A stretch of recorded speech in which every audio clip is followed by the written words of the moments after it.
How is the EFF going to resolve the failure to distribute South Africa's land equitably, and how will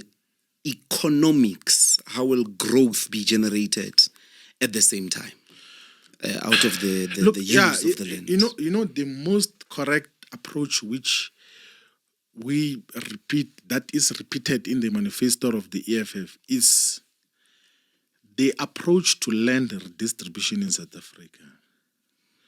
So we have illustrated already that the attempts to redistribute land piece by piece has been a dismal failure, where you are going to take one farm from Van Tonder, the aim you're going to transfer to someone else. It has never worked. That is why we then say that the state must be custodian of all of South Africa's land. And the state being custodian of our resources is not an anomaly in South Africa. It's not unusual.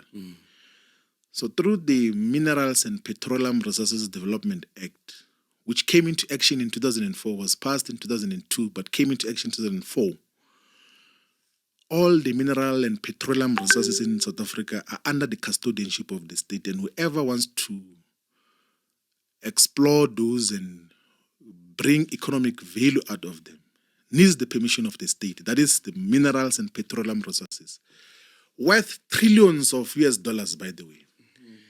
And all water resources in South Africa are under the custodianship of the state. So we are saying that we should do to the land control, the land regime, what was done to mineral resources and water, so that there is a scope for equitable redistribution. That's why we say expropriation of land without compensation for equitable redistribution, because if we're going to do the piece-by-piece approach, we'll never finish. It's 7% after 30 years of the so-called democracy.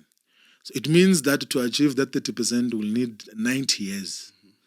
Actually 100 years to achieve the 30%. And it's not a sustainable approach in terms of what happens. So we need to, in the manner in which we had conceptualized and fought in Parliament to pass the Constitution, to amend the Constitution to have the state as the custodian of all of South Africa's land. And then the land must then be redistributed equitably to all the inhabitants of South Africa in a manner that is demographically representative. So if women in South Africa constitute 52% of the population, women must own 52% of the land in South Africa. If black people are 80% of the population, they must own 80% of the land in South Africa. And they must participate much more meaningfully in agriculture. And then, of course, government must stimulate the interest in agricultural production for commercial purposes, for even sustainability, for self-sustainability. But now there is no interest to be involved in agriculture because there are no programs that incentivize people from being involved in agriculture. We'll give an example of the Johannesburg Free Produce Market. So we say in the manifesto that let us have free produce markets in all municipalities. If we have those trading platforms for fresh produce, and then the people know that if I produce 100,000 cabbages every 3 months, I'm guaranteed that I'm going to be given, even if it's 10 rand, 15 rand, or 20 rand per cabbage by the fresh produce market in my locality. So within that 3 months, I'm guaranteed that with 100,000, I'm guaranteed a minimum of 500,000 rands. Then they know that I'm now going to have far much more economic value. I'm going to use the 500,000 to invest some of it back into bigger production. Now I'm going to try to produce 200,000 cabbages instead of 100,000. But also the remaining amount, I will be able to save some of it to build my own house, to buy my own car, to buy tractors, to buy irrigation system, to make them much more efficient. So there has to be a far much more organized system of taking agricultural products from our people. And by the way, apartheid government did that for all the apartheid and Afrikaner farmers. They used to have these agricultural cooperatives, some of which are still operating now, but under different arrangements. They take money from the land bank. There's a cooperative called GWK in the Free State, highly dominant. All the Afrikaners are benefiting out of that. By the way, even KWV, like which produces wine in the Western Cape, was a cooperative which was like aggregating all the small-scale wine producers into huge marketing platforms, and then they gain access to global economy and global markets to trade the wines that we're producing. We need to aggregate the food that is being produced by our people on the ground, and then we then give them access to the markets domestically in the continent and global. And agriculture is going to add a lot of value to the lives of our people. And that is what we're saying should be done much more comprehensively in the manifesto of the EFF. And that obviously also includes land for other uses. Can you just take us through of course, those so uses? Then once land is under the custodianship of the state, it must then be redistributed for multiple other uses.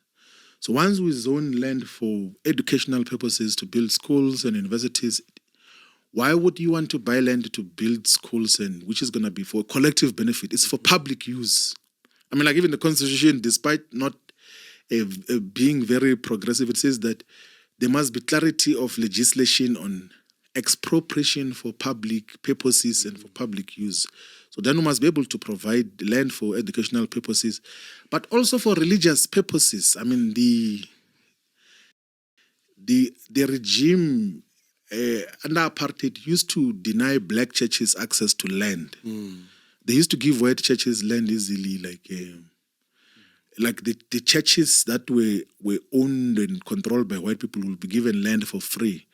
We should give our churches land here in South Africa, because they play a very significant role in their own communities. Churches, of course, we're speaking about all the religious institutions that are playing a much more meaningful role in society. They must be given access to land, but also land must be given for recreational purposes.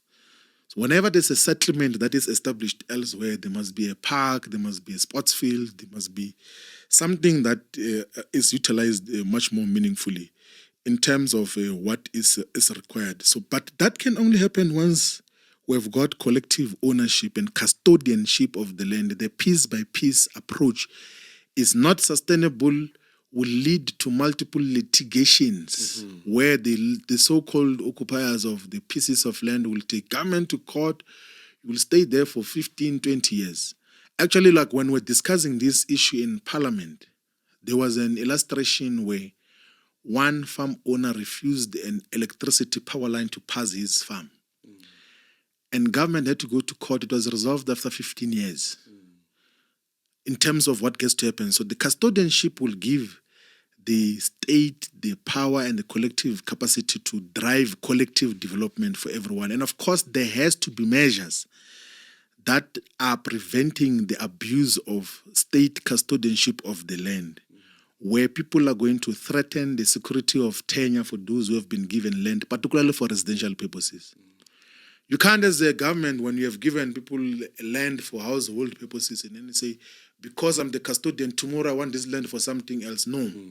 There must be security of tenure that must be guaranteed through an act of parliament and must not be easy to just amend. So that everyone else who has got a household for their own usage, has got a small business elsewhere, has got a lodge, they know that here I'm guaranteed security of tenure. There won't be a government official who's going to come and dispossess me of my security of tenure because they are temporarily in control of political power. So that must be clear, that security of tenure will never be threatened by the manner in which we are going to redistribute the land. And I think maybe just to give some few examples, it happens now. So in the special economic zones where majority of foreign direct investments are taking place, that land is owned by the state.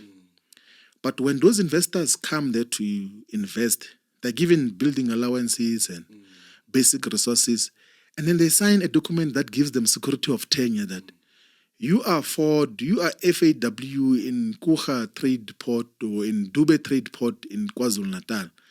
Once established your factory here, it's secured. No one is going to just dispossess you irrationally. That is the security of tenure that must be and will be given to all the people who are going to be given land for whatever purposes under the state custodianship of South Africa's land. The reason why we have to take the custodian route is because we will not be able to redistribute South Africa's land if we go piece by piece in the manner in which the outgoing government of the ANC has been doing since 1994. Okay, DP, that covers the major themes in relation to electricity,